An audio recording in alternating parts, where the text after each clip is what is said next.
Hello friends, ಇವತ್ತು ಕೊತ್ತಂಬರಿ ಬಿರಿಯಾನಿ ಮಾಡ್ತಾಯಿದ್ದೀನಿ. ಕೊತ್ತಂಬರಿ ಬಿರಿಯಾನಿ ಮಾಡ್ತಿದ್ದು ಕೊತ್ತಂಬರಿನ ಈ ಥರ ಸಣ್ಣದಾಗಿ ಚಿಪ್ಪೆ ತೆಗೆದು ಹಚ್ಚಿಟ್ಕೊಂಡಿದ್ದೀನಿ. ನಂತರ ಕುಕ್ಕರಲ್ಲಿ 2 ಸ್ಪೂನ್ ತುಪ್ಪ, 2 ಸ್ಪೂನ್ ಎಣ್ಣೆ ಹಾಕ್ಕೊಂಡು ಸಾಸಿವೆ, ಪಲಾವ್ ಐಟಮ್ನ ಹಾಕ್ಕೊಂಡು ಫ್ರೈ ಮಾಡ್ಕೊತಾ ಇದ್ದೀನಿ. ಫ್ರೈ ಆದ ನಂತರ ಅದಕ್ಕೆ 1 ಕಪ್ ಈರುಳ್ಳಿ, 1 ಕ್ಯಾಪ್ಸಿಕಮನ್ನು ಹಾಕ್ಕೊಂಡು ಫ್ರೈ ಮಾಡ್ತಾಯಿದ್ದೀನಿ. ಇದು ಫ್ರೈ ಆದ ನಂತರ ಅದಕ್ಕೆ 1 ಟೊಮೊಟೊನ ಸಣ್ಣದಾಗಿ ಹಚ್ಚಿ ಫ್ರೈ ಮಾಡ್ಕೊತಾ ಇದ್ದೀನಿ.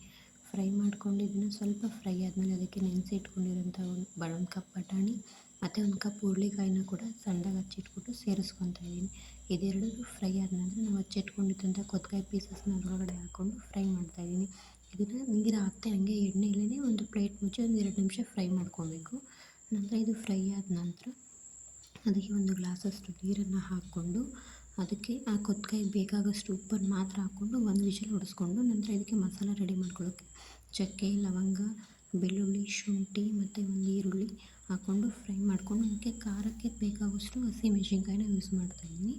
ಅದನ್ನು ಫ್ರೈ ಮಾಡಿಕೊಂಡು 1 ಟೊಮೊಟೊ ಕೂಡ ಸೇರಿಸ್ಕೊತಾ ಇದ್ದೀನಿ. 1 ಟೊಮೊಟೊ ಸೇರಿಸ್ಕೊಂಡು ಅದನ್ನು ಸ್ವಲ್ಪ ಬಾಡಿಸ್ಕೊಂಡ ನಂತರ ಅದಕ್ಕೆ 1 ಕಪ್ ತೆಂಗಿನಕಾಯಿ ತುರಿ, ಗಸಗಸೆ 1 ಸ್ಪೂನಷ್ಟು ಮಿಕ್ಸ್ ಮಾಡಿ ಸ್ಟವ್ ಆಫ್ ಮಾಡಿ ಕೊನೆಯದಾಗಿ ಕೊತ್ತಂಬರಿನ ಹಾಕ್ಕೊಂಡು ಫ್ರೈ ಮಾಡ್ತಾಯಿದ್ದೀನಿ. ನಂತರ ಇಲ್ಲಿ 1 ವಿಷಲ್ ಆಗಿದೆ.